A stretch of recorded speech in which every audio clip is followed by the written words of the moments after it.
Bismillahirrahmanirrahim. Assalamualaikum warahmatullahi wabarakatuh. Alhamdulillahi rabbil alamin. Wabihi nasta'in. Wa ala umurid dunya waddin. Wassalatu wassalam ala sayyidina Muhammadin wa ala alihi wa sahbihi ajma'in. Amma ba'd. Adik-adik sekalian, insyaallah sekarang kita akan melanjutkan pelajaran Fiqh Syafi'i lil Mubtadi'in. Sekarang kita akan melanjutkan bab sujud sahwi. Ini adalah part kedua atau lanjutan dari pelajaran yang kemarin. Sekarang kita akan membahas hukum dari sujud sahwi. Sujud sahwi hukumnya itu sunnah. Apabila seseorang tidak melakukannya, maka sholatnya tidak batal. Akan tetapi sholatnya tidak sempurna. Sujud sahwi hukumnya enggak wajib, karena hal ini diperintahkan karena sebab meninggalkan perkara yang sunnah, bukan yang wajib.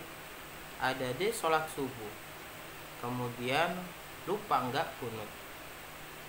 Ketika at-tahiyat ada diingat kalau belum kunut, tetapi ada di langsung salam, nggak pakai sujud sahwi, itu nggak apa-apa, sholatnya diterima, sholatnya tidak batal dan tetap sah, tetapi sholatnya tidak sempurna. Karena apa? Karena yang ditinggalkan itu adalah kunut, sedangkan kunut adalah sunnah abad.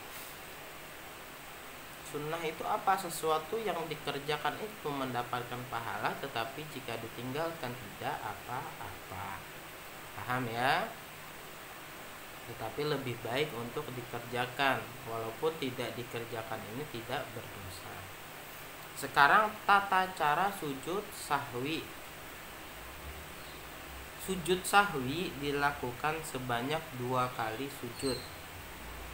Di antara 2 sujud itu ada duduk sebagaimana dalam sholat. Jadi hampir sama dengan sujud ketika melaksanakan sholat. Sujud sahwi juga caranya seperti itu, 2 kali sujudan, ada duduk di antara 2 sujud. Kemudian disertai dengan niat untuk melaksanakan sujud sahwi.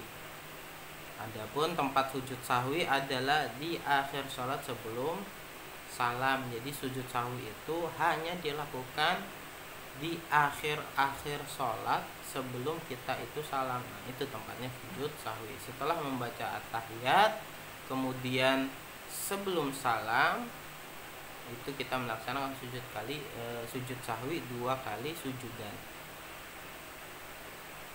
Apabila seseorang salam sebelum melakukan sujud sahwi karena lupa dan waktunya belum terlalu lama, maka hendaknya dia melakukan 2 kali sujud sahwi kemudian salam lagi. Hal ini berlaku apabila dia sholat sendiri. Jadi apabila dia itu lupa belum melaksanakan sujud sahwi, jadi orang itu salam padahal dia itu lupa belum melaksanakan sujud sahwi. Kemudian setelah salam dia ingat belum melaksanakan sujud sahwi, maka enggak apa-apa, langsung sujud sahwi aja. Kalau mau diteruskan enggak apa-apa, langsung sujud sahwi 2 kali kemudian salam lagi. Hal ini hanya boleh dilakukan apabila orang tersebut itu sholatnya sendirian. Cuman apabila ditinggalkan, ada dia nggak melaksanakan seperti tadi, itu nggak apa-apa karena sunnah hukum. Tapi boleh juga ketika kita meninggalkan karena lupa, kita sujud sahwi 2 kali kemudian salam lagi. Asal apa? Waktunya tidak terlalu lama. Adapun jika posisinya sebagai makmum, maka hendaknya dia melakukan sujud sahwi sendiri disebabkan imamnya lupa mengerjakan sujud sahwi. Jadi misalkan imam ini sholat jamaah, imamnya lupa kunut, kemudian ketika salam imam tidak melaksanakan sujud sahwi, langsung salam. Nah, sebagai makmum ini boleh melaksanakan sujud sahwi 2 kali sujudan kemudian salam. Kemudian apabila makmum sengaja tidak mengikuti sujud sahwi bersama imam, maka sholatnya batal. Kalau tadi boleh, imam lupa, imam salam tanpa sujud sahwi, kemudian makmum sujud sahwi. Nah, bagaimana kalau kebalikannya? Jadi imam lupa melaksanakan kunut, kemudian sebelum salam melaksanakan sujud sahwi. Nah, makmum ini tidak ikut sujud sahwinya imam. Nah, maka ini tidak boleh, bagi si makmum ini batal. Karena apa? Karena setiap gerak-gerik makmum itu harus ikut kepada imam sholatnya. Paham ya? Kecuali apabila makmum tahu letak kesalahan imam. Misalnya imam menyangka telah meninggalkan salah satu sunnah ab'ad, padahal makmum yakin bahwa imam tidak meninggalkannya. Kemudian imam melakukan sujud sahwi, maka makmum tidak perlu mengikuti sujud sahwi imam. Contohnya seperti ini. Andaikan imam itu kunut, membaca kunut, tapi ketika at-tahiyat imamnya lupa kalau dia itu sudah kunut. Imamnya menganggap kalau dirinya itu belum kunut, kemudian sujud sahwi. Nah, sedangkan si makmum ini sudah melihat kalau imam ini sudah melaksanakan kunut dan tidak ada kesalahan imam yang lainnya, maka nggak apa-apa bagi si makmum ini tidak ikut sujud sahwi, karena dia yakin imamnya itu tidak meninggalkan sunnah-sunnah ab'ad. Berbeda dengan permasalahan yang pertama. Permasalahan yang pertama itu imamnya emang lupa, kemudian tidak sujud sahwi, maka si makmum boleh mengganti sujud sahwinya imam tersebut dengan melakukan sujud sahwi sendiri. Apabila imam tidak melakukan sujud sahwi dengan sengaja atau karena lupa, maka disunahkan kepada makmum untuk melakukan sujud sahwi di akhir sholat setelah salam. Akan tetapi seorang makmum yang melakukan kesalahan atau lupa dalam sholatnya tidak dianjurkan untuk melakukan sujud sahwi sendirian di belakang imam, karena imam menanggung kesalahan para makmum. Kalau sebaliknya gimana? Bagaimana kalau misalkan makmum ini lupa melaksanakan sunnah ab'ad yang dijelaskan kemarin, misalkan tidak membaca sholat kepada Nabi ketika tasyahud, bagaimana hukumnya? Maka makmum ini, yang lupa ini makmum ya, maka makmum ini tidak perlu dia itu melaksanakan sujud sahwi, karena kesalahan makmum ini ditanggung oleh sang imam. Inilah dampak atau faedah dianjurkan oleh sholat jamaah. Jadi makmum ini enak, kesalahannya itu ditanggung sama imam, selagi bukan kesalahan-kesalahan yang fatal. Kemudian apabila seorang makmum teringat bahwa dirinya telah meninggalkan salah satu rukun sholat selain niat dan takbiratul ihram, maka baginya menambah 1 rakaat lagi dan tidak perlu melakukan sujud sahwi.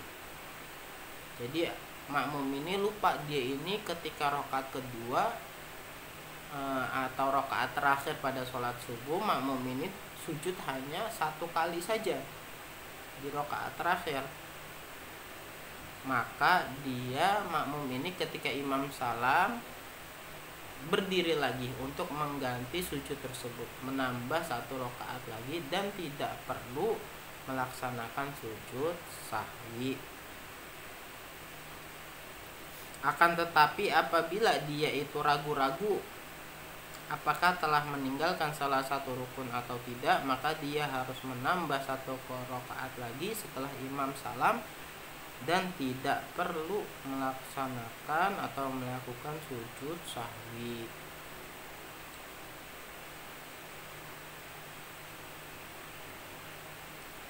Begitu pula apabila seorang makmum datang terlambat kemudian menyusul rukuk bersama imam, namun dia ragu apakah dia bisa rukuk bersama imam atau tidak, maka rakaatnya tidak dihitung dan dia hendaknya melaksanakan sujud sahwi.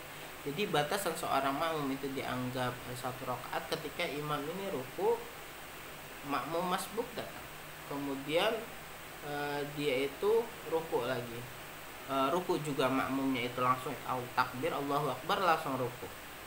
Nah ini ketika imam ini makmum ini bisa tumakninah di dalam rukuknya, maka dia mendapatkan satu rakaat.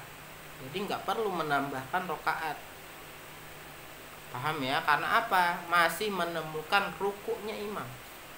Nah sekarang di sini permasalahannya apabila makmumnya ini ragu. Maksudnya ragu itu gimana? Ketika dia itu ruku, baru sebentar imam itu sudah berdiri, sudah i'tidal. Nah makmum ini ragu apakah dia ikut tumakninah bersama imam atau tidak. Nah maka hendaknya dia itu menambah satu rakaat lagi karena masih ragu-ragu makmumnya. Kemudian di akhir rakaat dia menambahkan sujud sahwi. Paham ya? Ini sangat penting sekali bab sujud sahwi. Adapun apabila kesalahan makmum masbuk terjadi sebelum mengikuti gerakan imam atau setelah imam salam, maka dianjurkan untuk melakukan sujud sahwi karena kesalahannya tersebut. Misalkan ada seorang makmum terlambat untuk jamaah sholat subuh, terlambat satu rakaat, maka ketika imam salam, si makmum ini kan harus menambah satu rakaat lagi. Nah ketika rakaat terakhir makmum tersebut tidak kunut, lupa kunutnya, maka bagi si makmum itu disunahkan menambah di akhir tasyahudnya itu dengan sujud sahwi. Karena apa? Karena dia membawa kesalahannya dia sendiri. Paham ya? Cukup sekian, insya Allah besok kita akan melanjutkan dengan sujud tilawah dan sujud syukur, insya Allah. Kurang lebihnya saya mohon maaf. Wassalamualaikum warahmatullahi wabarakatuh.